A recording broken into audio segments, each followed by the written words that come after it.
안녕하세요. 최근 몇 년간 너무 힘든 결혼 생활을 하여 답답한 마음에 사연을 보내게 된 곧 40세를 앞둔 30대 후반 여자입니다. 원래 행복하기 위해 앞으로 행복해지고 싶어 결혼을 하는 거라고 생각했어요. 남편과 저 둘만 사랑하면 되는 거라고 생각했지만 우리 부부 사이를 너무 힘들게 만든 사람들이 넘치고 넘쳐서 너무 숨이 턱턱 막혔습니다. 남편과 저를 힘들게 만든 원인은 바로 시댁이었어요. 이 길고 긴 사연을 터놓을 곳이 없었기에 고민 끝에 사연을 보내보기로 결정했습니다. 남편도 사연을 보내는 거에 동의를 하였고요. 결혼하기 전까지만 해도 드라마에서나 봤던 시월드. 이런 게 정말 현실에도 있을까 궁금했어요.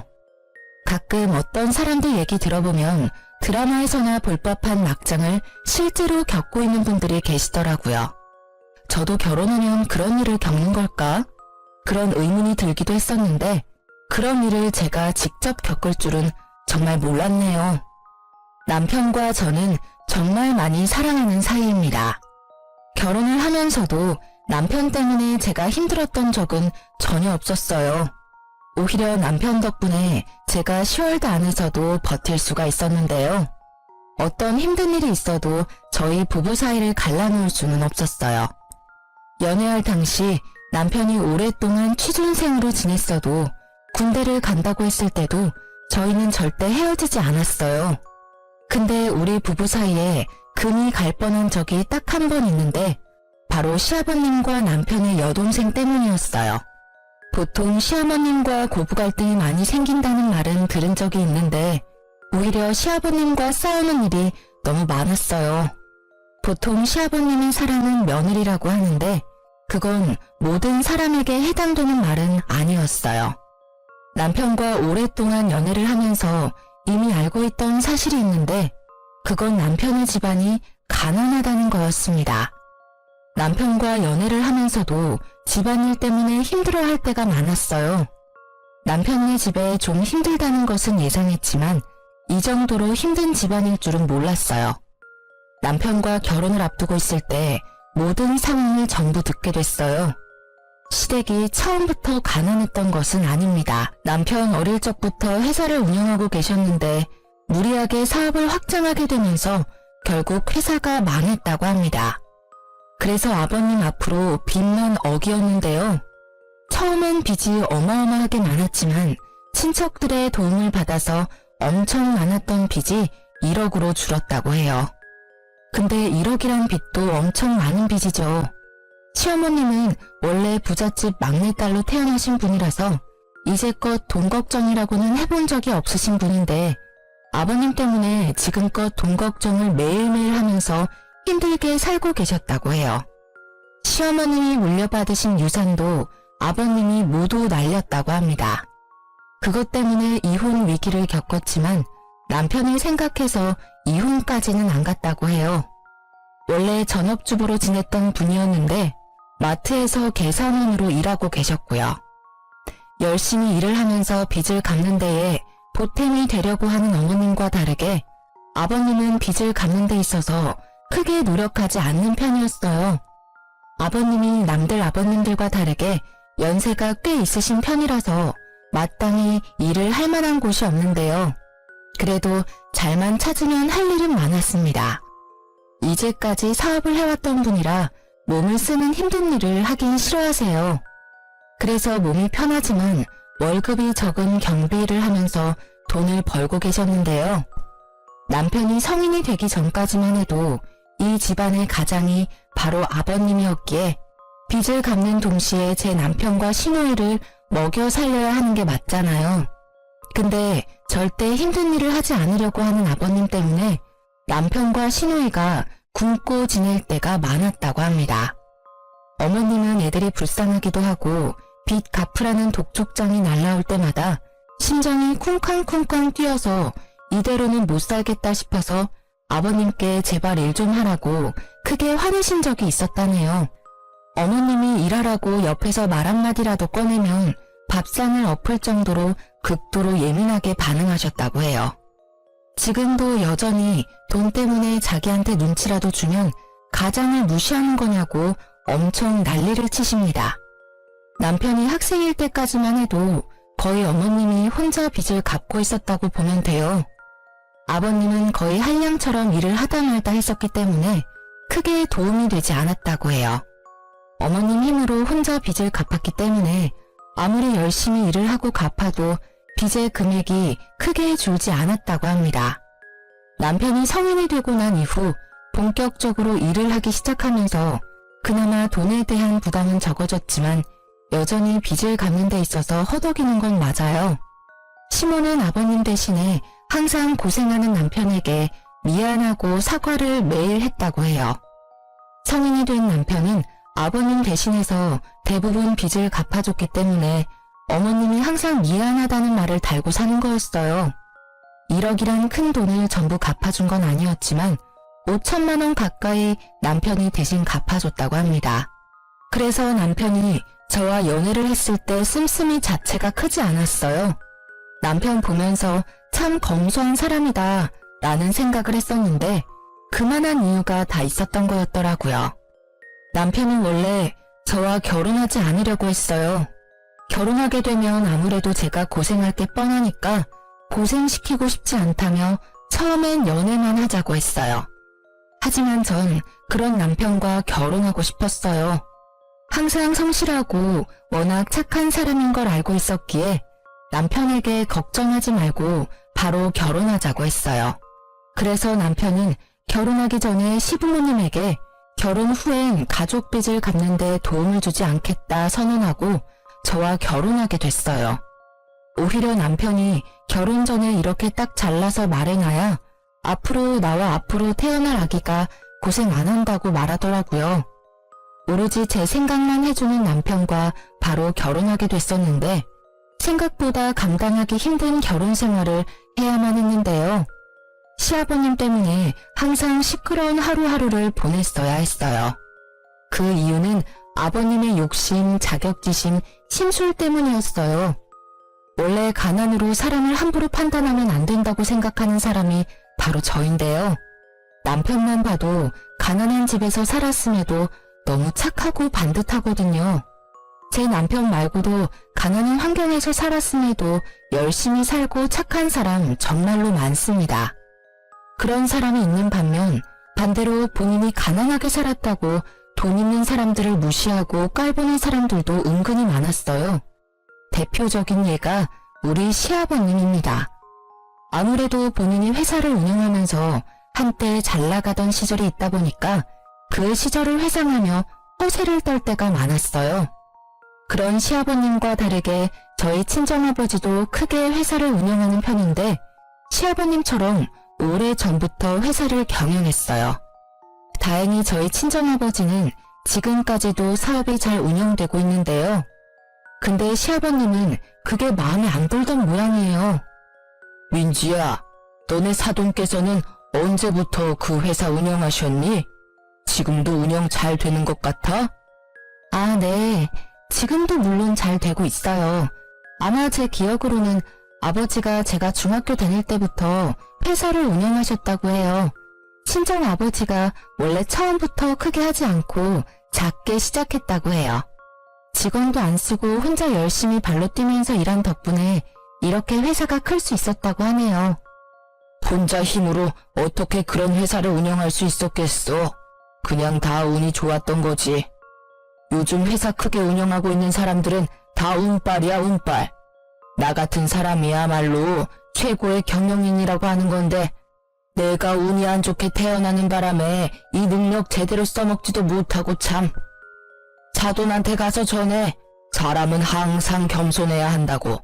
가끔 보면 사돈께서 항상 어깨에 힘이 들어가 있어. 운이 좋아서 회사가 잘 된 것 같은데 본인이 정말 열심히 해서 그렇게 회사가 큰 줄 알고 있는 것 같더라고.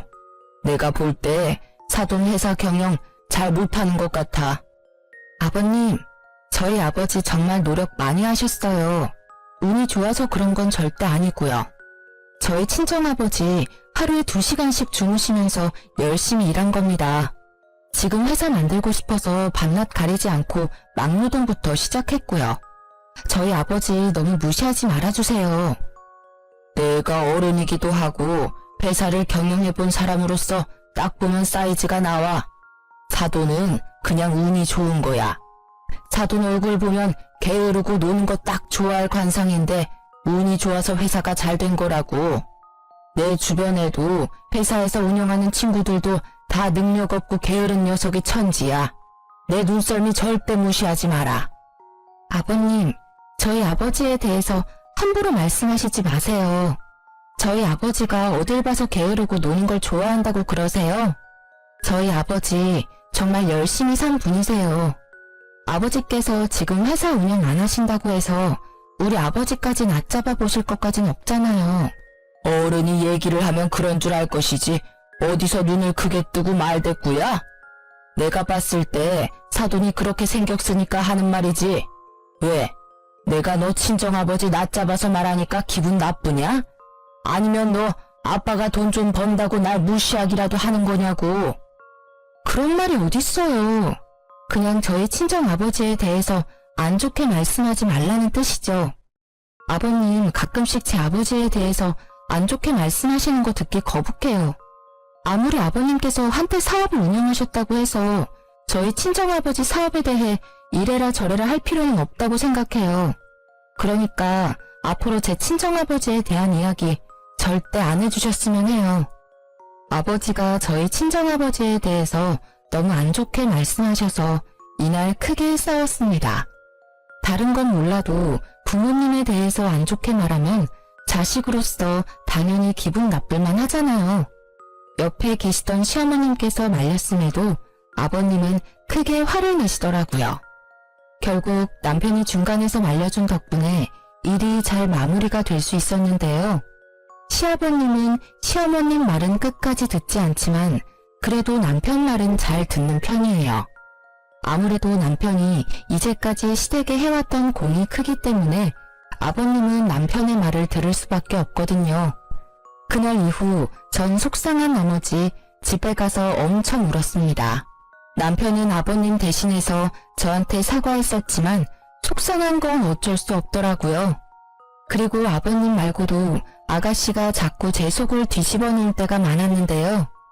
아가씨는 30이 넘었음에도 한 번도 일을 해본 적이 없는 사람이에요. 이제껏 용돈을 받아서 펑펑 쓰기 바빴어요. 아무래도 한때 시아버님이 사업으로 잠깐 성공한 적이 있기 때문에 그때 돈을 쓰던 버릇이 지금까지 남았다고 했어요. 실제로 아가씨 씀씀이를 보고 놀랬어요. 쥐뿔도 없는 사람이 마치 재벌이라도 된 것처럼 명품백부터 옷까지 쉴 틈 없이 사더라고요. 결국 그 돈은 전부 시어머님이 감당하는 거고요. 마트에서 힘들게 번 돈으로 아버님 빚 갚는 거랑 아가씨가 쓰고 다닌 돈을 모두 해결하고 있더라고요. 30이 넘었음에도 어머님께 용돈을 받아서 쓴다고 들었어요. 그 말을 듣자마자 얼마나 화가 나던지 몰라요. 그래서 제가 언제 한번 아가씨한테 쓴소리를 한 적이 있었는데요. 언니, 다음 주에 친구 생일이라서 클럽에 가야 하는데 돈이 부족해서요. 언니 돈 있으면 빌려주면 안 돼요? 돈이요? 제가 지난주에 20만 원 용돈 드렸잖아요. 그거 일주일 만에 다 쓰신 거예요? 언니, 요즘 20만 원 쓰는 거 금방이에요. 요즘 물가가 얼마나 비싼데. 커피 몇 잔만 사 마셔도 20만 원 금방이에요. 아무리 우리나라 물가가 비싸다고 그렇지 일 안 하고 있는 아가씨가 돈 쓸 일이 뭐가 그렇게 많다고. 20만 원을 그 사이에 다 쓰냐는 거죠. 그리고 저한테 20만 원 받아간 거 말고도 어머님한테 40만 원 용돈까지 받았다면서요. 그것도 없어요? 네. 지난번에 신상 립스틱 나왔길래 그거 몇 개 사놨거든요. 그래서 그건 진작에 다 썼죠. 말 길게 하지 말고 지금 돈 줄 수 있어요? 15만 원이면 충분해요. 이번에 15만 원 주시면 돈 더 달라는 말 안 할게요. 아가씨, 진심으로 걱정돼서 하는 말인데 지금 당장이라도 일 구해서 시작해요. 혹시 일자리가 없어서 일 못하고 있는 거면 제가 아는 지인 통해서 자리 하나 마련해 볼게요. 아가씨 나이면 이미 직장 구해서 자리까지 잡아야 하는 상황인데 아가씨는 지금까지 한 번도 일해본 적이 없다면서요. 네? 용돈 달라고 말했더니 갑자기 왜 일자리 구하라고 잔소리해요? 말 길게 하지 말고 돈 줄 수 있냐고요. 안 줄 거면 엄마한테 달라고 말하게요. 어머님 좀 그만 괴롭혀요. 어머님이 무슨 죄가 있어서 이렇게 다 큰 딸 용돈이나 주고 있어야 되냐고요. 어머님이 오히려 우리한테 용돈 받아야 할 나이라고요. 어머님 불쌍하지도 않아요? 네, 전혀 안 불쌍해요. 잔소리 계속할 거면 저 그냥 나갈래요. 언니 가끔 보면 저 은근 무시하는 것 같은데 사람 그렇게 쉽게 무시하고 그러지 마세요. 언니가 돈 잘 벌고 그동안 좋은 집에서 우냐우냐 자라서 그러는 모양인데 이래라 저래라 하지 말라고요. 아빠가 언니한테 맨날 뭐라고 하는 이유가 다 있었네. 돈 좀 있다고 사람 무시나 하고. 지금 말 다 했어요? 제가 언제 아가씨랑 아버지 무시했다고 그러세요. 오히려 아가씨는 아버님이 돈 있는 사람들 우습게 알고 무시하잖아요. 돈이 많다는 건 그만큼 열심히 살았다는 증거일 수 있어요. 저도 지금 직장에 꾸준히 다닐 수 있었던 건 그만큼 노력을 많이 했다는 거고요. 아가씨는 지금까지 뭐 하나라도 열심히 해본 적이나 있어요? 돈이나 열심히 쓰기 바쁘지 벌어본 적은 없잖아요. 지금 이 나이에 이러고 있는 거 정말 한심해요. 이렇게 아가씨와 크게 싸운 적이 있습니다. 아가씨가 이런 식으로 저와 어머님의 속을 뒤집어 놓을 때가 정말 많았어요. 어머님과 데이트를 하기 위해서 카페에 가서 커피를 마신 적이 있는데요. 어머님과 이것저것 대화를 나누다가 알게 된 이야기가 있어요. 아가씨가 어릴 적부터 사고를 엄청 쳤다는 겁니다. 아버님의 사업이 크게 망하고 난 뒤로 반항심이 생긴 시누이는 친구 돈을 훔치거나 마트, 옷가게 등에서 물건을 훔치기도 했다네요. 게다가 조금만 짜증나도 친구한테 시비를 거는 경우도 있었다고 해요. 결국 싸움으로 번지게 됐고 친구의 콧뼈를 부러뜨린 적도 있다고 해요. 그런 시누이 때문에 이제까지 나갔던 합의금만 해도 총 2천만 원 가까이 된다고 합니다. 그 얘기를 하면서 어머님은 우셨어요. 그 모습을 보는데 얼마나 마음이 아프던지 제가 어머님께 딸처럼 더 잘해야 되겠다는 생각이 강하게 들게 됐습니다. 이 일이 있고 나서 아가씨가 저한테 또 시비를 걸기 시작했는데요. 남편이 2박 3일로 출장을 간 적이 있어요. 남편은 그때 제가 집에 혼자 있는 게 걱정됐는지 친구들과 여행이라도 다녀오라고 저한테 용돈을 주더라고요. 그래서 전 친구들과 2박 3일로 제주도 여행을 다녀오게 됐는데요. 그 소식을 알게 된 아가씨가 비아냥거리기 시작하더라고요. 언니, 지난주에 제주도 다녀오셨던데 친구들이랑 같이 다녀온 거예요? 네, 그때 남편이 출장 가는데 제가 집에 혼자 있는 게 신경 쓰인다고 친구들이랑 여행 다녀오라고 하더라고요. 그래서 제주도 갔다 왔죠. 언니는 가만 보면 세상 참 편하게 사는 것 같아요. 남들은 여행 한 번 못 갈 정도로 힘들게 사는데 언니는 팔자 좋게 친구들이랑 여행도 다녀오고 참 좋겠어요. 저 신혼여행 이후로 정말 오랜만에 다녀온 여행이었어요. 그리고 여행 한 번 다녀온 게 팔자 좋은 거예요? 그렇죠. 정말 힘들게 사는 사람은 여행 갈 생각도 못해요. 그럴 돈도 물론 없고요. 우리 엄마 아빠도 여행 안 간 지 한참 됐을 텐데 그런 우리 엄마 아빠 모시고 다녀오지 그랬어요. 그런 생각은 안 해봤나 봐요? 아가씨, 지난달에 저 어머님 모시고 강릉 여행 다녀온 거 잊었어요? 어머님이랑은 이미 여행 한 번 다녀와서 이번에 친구들이랑 여행 다녀온 거예요. 그리고 제주도 여행 갈 때 어머님이랑 원래 같이 가려고 생각했는데 어머님이 거절하신 거였고요. 제가 알아서 어머님 신경 쓰고 있는데 왜 아가씨가 비꼬고 그래요? 그럼 아가씨는 그동안 어머님 모시고 여행 한 번 다녀온 적은 있어요? 없는데요? 정작 딸내미는 이렇게 집에서 빈둥빈둥거리고 있고 며느리인 저는 어머님 모시는 거 보면 아무런 생각도 안 들어요. 남한테 감나라 배나라 하지 마시고 딸인 아가씨나 어머님한테 잘하세요. 어머님한테 돈이나 뜯어가지 마시고요. 뭐라고요? 말 너무 심한 거 아니에요? 언니 돈 좀 있다고 그렇게 막 여기저기 놀러 다니는 거 보면 정말 골빈 여자 같아요. 솔직히 언니가 친구들이랑 제주도 가서 남자랑 뒹굴었을 수도 있는 거잖아요. 네? 미쳤어요? 말 그렇게 함부로 할 거예요?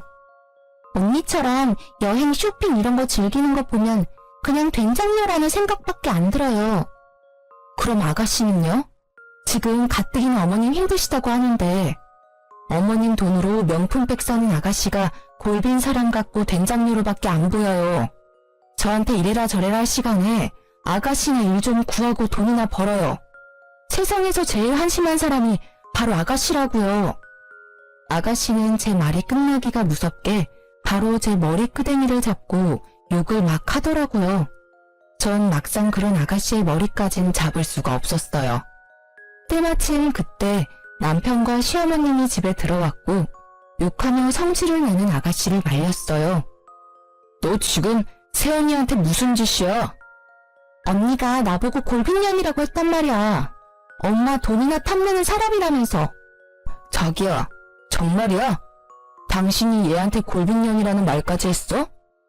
아니, 내가 여행 다녀온 걸로 아가씨가 나한테 골빈 사람 같다면서 돈 좀 번다고 자기 무시하지 말라고 하잖아. 그래서 내가 아가씨한테 어머님 힘들게나 하지 말라고 말한 게 전부야. 너 언니한테 왜 그런 식으로 말해? 내가 이제까지 너 어떻게 하나 지켜봤는데 너 언니 말대로 왜 엄마 자꾸 힘들게 해? 우리 집 상황 잘 알면서 엄마 도와주지 못할 망정 왜 자꾸 힘들게 하냐고. 너 지금 입고 있는 옷만 해도 몇십만 원 아니야? 지금 너 주제에 이 옷 입어도 된다고 생각해? 오빠까지 1억이야? 가뜩이나 아빠 사업 망해서 서러워 죽겠는데 다른 애들은 아무렇지 않게 누리는 거 난 바로 못한다는 게 자존심 상한다고. 나도 엄마처럼 궁상맞게 살고 싶지 않단 말이야. 그러면 오로지 너가 번 돈으로 누리면서 살아. 왜 힘들게 번 엄마 돈으로 누리려고 하냐고. 너 앞으로 이런 식으로 살 거면 당장 이 집에서 나가. 너 하나 빠지면 엄마 숨통은 트이겠다. 이날 어머님도 남편과 제 편을 들면서 아가씨를 엄청 혼냈습니다. 제 말이 틀린 게 전혀 없기 때문인데요. 아가씨는 이날 엄청 울면서 방 밖에 며칠 동안 나오지 않았다고 해요.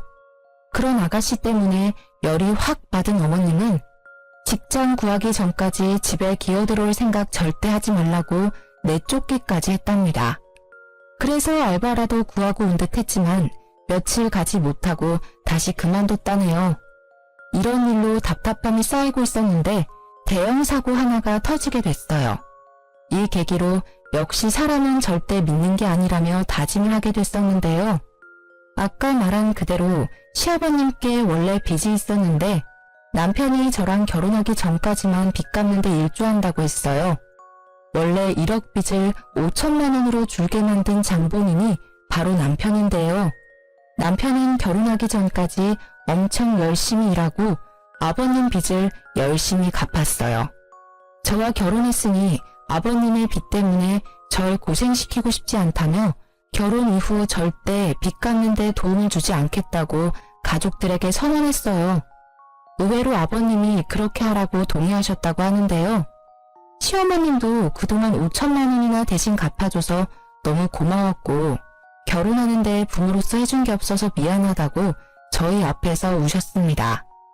그렇게 약속한 대로 결혼한 뒤에 빚을 대신 갚지 않고 있었는데요. 근데 언제부터인가 아버님께서 슬슬 빚에 대해 다시 언급하기 시작하셨어요. 힘들어서 빚 갚기 너무 힘들다. 앞으로 남은 5천만 원 어떻게 갚아야 하나 머리 아프다면서 자꾸 저희를 신경 쓰게 만들더라고요. 민지야, 우리 집 며느리로 들어와서 너가 이제껏 고생을 정말 많이 했던 건 알겠지만 그래도 너가 참 매정한 것 같다. 매정하다고요? 어떤 부분이 매정하다는 거예요? 아무리 내 아들이 결혼하고 나서 내 빚 갚지 말자고 말했다고 해도 너가 빚 대신 갚아주자는 말 해주지 않을까 나름 기대하고 있었다. 내가 이 늙은 나이에 그 많은 돈을 어떻게 다 갚을 수가 있겠니? 젊은 너희가 대신 갚아주면 좋겠구나. 아들 혼자서 5천만 원 거의 다 갚았으니 둘이 힘을 합치면 남은 5천만 원 금방 갚을 수 있을 거야. 아버님 빚을 저희 보고 갚으라는 말씀이세요? 절대 안 돼요. 남은 빚은 아버님이 다 갚으셔야죠. 이제까지 남편이 5천만 원이나 갚았다면서요. 아버님이 양심이 있으시면 남은 금액 정도는 아버님 혼자 힘으로 갚으셔야죠. 내가 이 나이에 그 많은 돈을 어떻게 혼자 다 갚을 수 있겠냐? 말이 되는 소리를 좀 해라.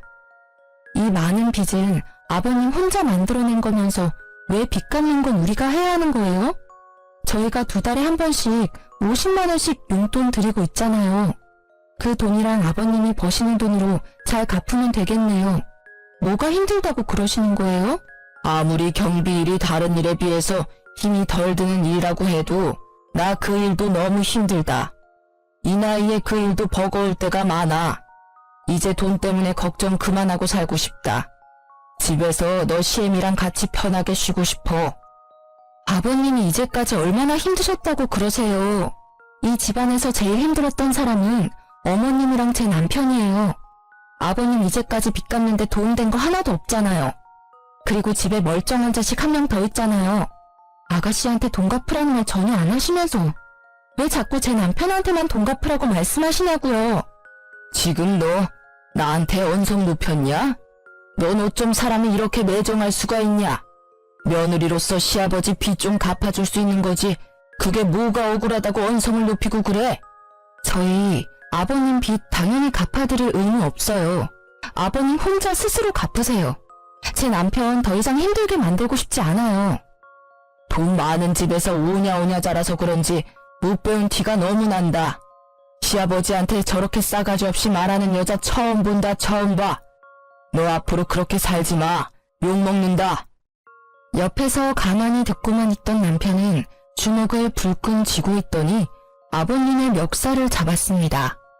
저는 물론이고 옆에 있던 어머님까지 놀랬어요. 전 그런 남편을 빠르게 말렸습니다. 아버님 멱살을 잡고 있는 남편을 간신히 떨어뜨려 놨어요. 아버지라는 인간이 이래도 돼?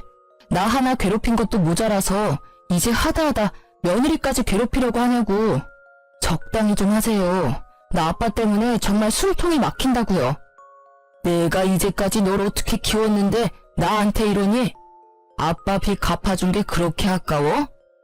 아빠 태도 때문에 전 참기 힘들어요. 우리가 아빠 대신해서 빚 갚는 게 당연한 게 아니잖아. 아빠가 저지른 일은 본인 스스로 책임져야지. 계속 이런 식으로 나오면 나 아빠 안 보고 살 거야? 오빠 방금 뭐라고 했어? 고작 이 여자 하나 때문에 아빠 안 보고 살겠다는 거야? 야, 너 때문에 우리 오빠랑 아빠 싸우잖아. 너가 이혼해주면 다 끝날 일이니까 당장 꺼져. 중간에 있던 아가씨가 갑자기 저 때문에 이 사단이 생긴 거라면서 머리채를 잡더군요. 놀란 남편과 시어머니는 그런 아가씨를 말리기 시작했고요. 시아버님도 마찬가지로 이게 전부 제 탓이라는 말과 함께 손을 올리시더라고요. 전 정말 몹시 당황했습니다. 며느리를 때리려고 하는 시아버지라니요. 남편은 그런 시아버님과 아가씨를 밀치고 당신 같은 사람들이랑 못 산다고 말하며 저를 데리고 나왔습니다. 이 사건이 있고 나서 거의 2주 가까이 시부모님 전화를 받지 않았어요. 2주라는 시간 동안 고민한 끝에 시아버지와 아가씨를 보지 않고 살기로 했어요. 그리고 하나 더 결정한 게 있었는데요. 시어머님을 데리고 나오자는 거였습니다. 그 어떤 죄도 없는 어머님을 그 집안에 계속 있게 해서는 안 된다고 생각했어요. 어머님도 제 남편과 마찬가지로 계속 고생만 하고 살았습니다. 그래서 어머님을 따로 뵙고 나서 아버님과 당장 이혼하라고 말씀드렸어요. 어머님은 한참 고민하시다가 알겠다고 말씀하시더라고요. 시아버님께서 저한테 손찌검을 하려는 모습을 보고 이혼해야 되겠다는 결심이 생겼다고 합니다. 어머님이 아버님과 이혼한다면 그런 어머님은 저희가 모시고 살기로 했어요. 어머님은 저희 말대로 아버님께 이혼하자고 통보한 뒤 짐을 싸고 바로 저희 집으로 오셨는데요. 아버님은 절대 이혼 못 해주겠다고 말했지만 어머님이 이혼 안 해주면 법정에서 보자고 경고를 했다고 합니다. 아가씨도 왜 자기만 두고 가냐는 식으로 말했다고 하는데 어머님은 그런 아가씨한테 너는 딸도 아니야. 앞으로 너 인생 너 혼자 살아. 라는 말을 남기고 나왔다고 하네요. 어머님이 집에 나오고 난 뒤 한동안 아버님 전화와 시누이 전화 안 받았습니다. 남편은 아버님께 문자로 이제까지 자신이 대신 갚아준 5천만 원 돈 갚으라고 보냈다고 합니다. 몇 달이 지나고 나서야 어머님과 아버님은 합의 이혼을 할 수 있었어요. 다행인 게 아버님과 어머님이 같이 살고 있었던 집이 어머님 명의로 된 집이었다고 해요. 빚 때문에 아무리 힘들었어도 집이 없으면 더 서러운 법이라며 절대 팔지 않았다고 해요. 시어머님 앞으로 남은 유일한 전 재산인 집을 팔면서 시아버님과 아가씨는 내쫓기게 됐어요. 어머님은 그 집을 팔고 모든 금액을 저에게 주셨습니다. 그동안 못난 시부모 만나서 너무 고생 많았다고 이 돈 저보고 갖고 있으라고 하더군요. 대신 그동안 남편이 아버님을 대신해서 갚아준 5천만 원을 대신하기로 했어요. 어머님 말씀대로 그렇게 하기로 했습니다. 어머님은 아버님과 이혼하면 앞으로 어떻게 살아야 하나 엄청 막막할 줄 알았는데 오히려 너무 속 시원하다며 진작에 이혼할 걸 그랬다고 말씀하셨어요. 그리고 착한 며느리와 아들이 있는 덕분에 이렇게 마음 편히 살 수 있어서 행복하다고 하셨고요. 한순간에 내쫓기게 된 아버님과 아가씨는 한동안 친척집에서 지냈다고 들었습니다. 아버님은 위로만 형이 4명이나 있는데요.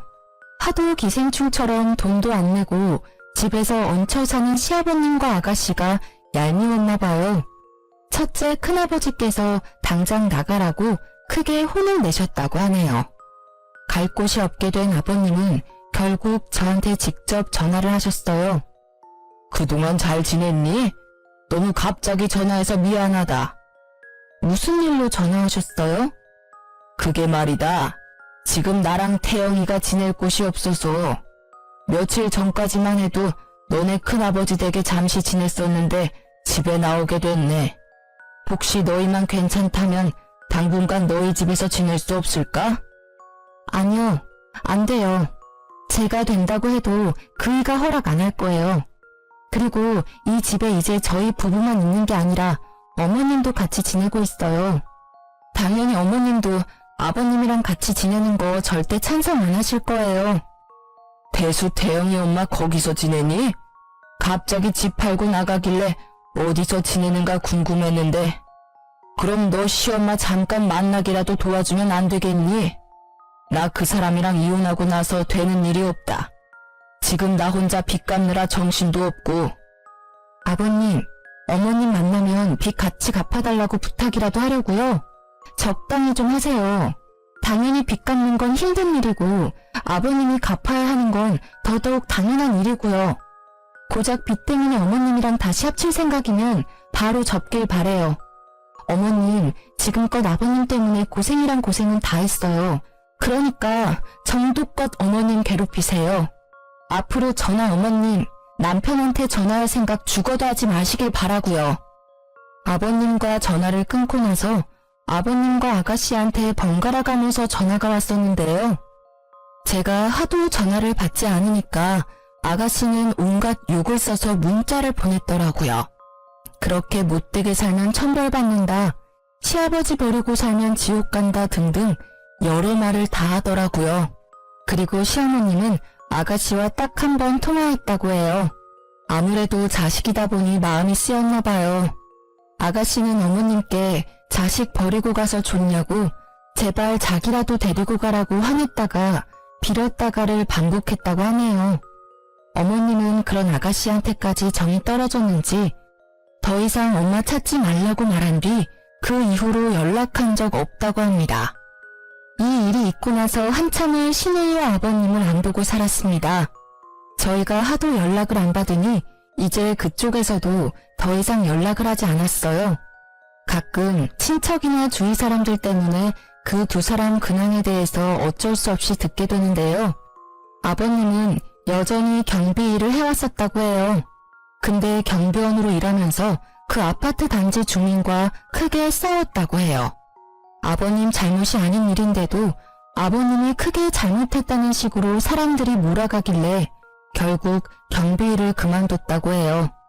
본인 스스로 그만뒀다고 말하고 다닌다고는 하는데 거의 잘린 거나 마찬가지라고 합니다. 경비원 일을 그만두고 나서 뭐라도 일을 해야 했던 아버님은 공사판에 가서 막노동을 했다고 해요. 아버님 연세로는 절대 못할 일인데 어떻게 시작하게 됐는지 한 달 동안 막노동 일을 해왔다고 해요. 근데 일을 하다가 무거운 물건을 잘못 들게 됐고 결국 허리를 크게 다쳤다고 합니다. 가뜩이나 연세도 많으신 분이라서 무거운 물건을 들거나 격하게 움직이면 안 됐는데 젊은 사람도 하기 힘들다는 막노동을 하니 당연히 다칠 수밖에 없죠. 허리와 다리를 크게 다쳤다고 합니다. 즉시 응급실로 이동하긴 했지만 당장 수술을 받을 돈이 없던 아버님은 결국 치료 시기를 놓쳤다고 해요. 다리 한쪽이 마비까지 된 상태였고 허리를 크게 다치는 바람에 걷는 것조차 거의 불가능한 상태였어요. 친척들은 왜 아픈 걸 진작 말하지 않았냐고 속상하다고 말씀하시긴 했지만 정작 그런 아버님을 데리고 살겠다는 분들은 전혀 없었다고 합니다. 결국 아버님은 친척들 도움으로 요양원 시설에 들어가서 지낸다고 해요. 아버님 앞으로 있는 빚에 대한 행방은 아직 정확히 들은 바가 없고요. 친척들이 빚까지 모두 책임지고 있지 않는다고만 알고 있어요. 그리고 항상 백수로만 지내던 아가씨는 드디어 일을 시작했다고 들었어요. 본인이 일을 열심히 하고 있다고 사진 몇 장 찍어서 어머님께 문자로 보낼 때가 종종 있다고 합니다. 열심히 일하고 있으니까 본인 데려가라는 식으로 어필하는 것 같았어요. 그렇지만 어머님은 그런 아가씨와 같이 살 생각은 죽어도 없다고 합니다. 30 넘은 여자애 평생 책임지고 싶지 않다면서요. 분명 같이 살기 시작하면 지금 하고 있는 알바 또 그만둘 애라고 이렇게 혼자 살면서 일하는 습관을 가져야 한다고 말씀하셨어요. 아가씨는 낮엔 택배 포장 아르바이트를 하고 밤에는 호프집에서 알바를 한다고 들었어요. 주말에는 전단지 돌리는 알바까지 한다고 했고요. 아가씨와 아버님은 집에서 쫓겨난 이후로 따로 지냈었다고 해요. 그래서 아가씨도 아버님이 요양원에 들어갔다는 사실은 전혀 몰랐다고 해요. 가끔씩 아버님 상태를 확인하기 위해서 요양원에 간간히 간다고 하네요. 그렇게 예전과 다르게 열심히 아르바이트를 하고 호프집 사장님 집에서 하숙을 하고 있다고 들었는데 그런 아가씨도 큰 사고를 당했습니다. 전단지 아르바이트를 하다가 횡단보도 신호를 보지 못하고 무작정 건넜다고 들었어요. 그때 큰 트럭과 교통사고를 당하게 되면서 중환자실로 바로 이송됐다고 해요. 그 사실을 들은 어머님은 당장 병원에 찾아가서 신우의 상태를 확인했는데요. 의사 말로는 깨어난다고 해도 식물인간으로 지낼 가능성이 높다고 했어요. 깨어나지 못할 가능성은 더더욱 크고요. 어머님은 의사에게 아가씨 상태만 전해 듣고 다시 집으로 돌아갔습니다. 살아있는 것만 확인했으면 됐다고 이제 아가씨 절대 신경 쓰지 않겠다고 해요. 다행히 아가씨 병원비는 친척 중 한 사람이 책임지고 있다고 하지만 앞으로 친척들이 계속 그 많은 비용을 계속 내줄지는 장담하지 못해요. 큰아버지의 와이프인 큰어머님께서 제 시어머님께 전화한 적이 있다고 해요. 아무리 두 사람이 잘못했다고 해도 어떻게 얼굴 콧배기도 안 비칠 수가 있냐고 쓴소리를 했다고 합니다. 아무래도 친척들이 아버님 요양원 비용, 아가씨 병원비를 모두 감당하려고 하니까 부담이 될 수밖에 없죠. 그런 말을 들은 어머님은 큰어머님께 내가 그동안 그 두 년놈을 데리고 산 것만으로도 감사하게 생각하라고 아무리 죽을 지경에 놓인 사람이라고 해도 절대 신경 쓰지 않겠다고 말했다고 하셨어요. 이미 친척들 사이에서 시어머님은 자식과 남편 버린 호로 잡년이라고 불리고 저는 부모와 자식 사이 끄는 못된 년이라고 제대로 욕먹고 있다고 합니다. 그렇지만 이제껏 아버님과 아가씨가 저희한테 해온 짓이 있기 때문에 미안한 마음이 들지는 않았어요. 남편도 더 이상 그 두 사람한테 신경 쓰고 싶지 않다고 합니다. 어머님도 두 사람 죽지 않은 것만 확인했으면 됐다고 저한테 절대 죄책감 이런 거 느낄 필요 없다고 앞으로 우리 셋만 행복하면 그만이라고 말씀해 주세요. 전 남편과 어머님 덕분에 마음의 무게를 덜어낼 수 있었습니다. 저희 부부와 어머님은 요즘 걱정 없이 셋이서 잘 지내고 있습니다. 가끔 아버님과 아가씨 생각만 하면 마음이 좋지 않지만 두 사람은 이제 신경 쓰지 않기로 했어요. 최근 어머님과 해외여행도 다녀오고 친구분들과 같이 관광여행 다녀오라고 보내주기도 했습니다. 그동안 열심히 돈만 벌었지 제대로 써본 적이 없는 어머님은 자신이 이렇게 편하게 지내도 되는 건가 걱정이 된다고 하셨습니다. 이제 앞으로 예전처럼 빚 때문에 본인 인생 포기하면서 지내지 말고 이제 앞으로 편하게 놀면서 본인 인생 즐기라고 말씀드렸어요. 다니고 있던 마트 일도 그만두셨어요. 어머님이 저희한테 주신 큰 돈도 있기도 하고 저희 부부만 일해도 충분히 어머님 모시고 살 능력이 되기 때문에 어머님께 용돈을 드리며 셋이서 같이 행복하게 살고 있습니다. 가끔 친척분들이 무작정 우리 집에 찾아오는 일이 종종 있기도 했어요. 아버님과 아가씨 때문에 이제껏 나가게 된 돈들 저희 보고 대신 갚으라고 하더라고요. 그 돈 우리가 왜 갚아야 하는지 이해가 안 갔고 동네 사람들 보기에도 민망해서 결국 저희는 다른 동네로 이사 가게 됐습니다. 앞으로 다른 사람들 눈치 전혀 안 보고 살 생각입니다. 어머님도 앞으로 그렇게 살길 바라고요. 그동안 아버님과 시누이 때문에 하루하루 지옥 같았는데 드디어 벗어나게 돼서 정말 행복하다고 생각해요. 그동안 이 지옥 속에서 어떻게 살아야 하나 고민이 엄청 많았었거든요. 어머님도 항상 하시는 말씀이 있는데 이 늙은 시엄마 잘 챙겨줘서 고맙다고 우리 아들 자기 아빠 때문에 평생 고통 속에서 살 뻔했는데 그런 우리 아들도 구해줘서 고맙다는 말을 자주 해주십니다. 저희처럼 시댁 식구 때문에 마음고생 제대로 하고 있는 분이라면 지금이라도 본인 인생 찾으러 나가길 바래요. 아니면 지금이라도 본인이 하고 싶은 말이라도 하고 살아야 한다고 생각합니다. 평생 참고 살면 그게 마음의 병을 만들고 오히려 상황을 악화시키는 일로 나중엔 일이 더 커지게 된다면 더 이상 손을 쓸 수도 없다고 생각해요. 그러니 저처럼 시댁 식구 때문에 힘들게 살고 있는 분이라면 지금이라도 용기를 가지고 본인이 하고 싶은 말들 당당하게 하며 살기 바랍니다. 지금까지 저의 이야기 들어주셔서 감사합니다.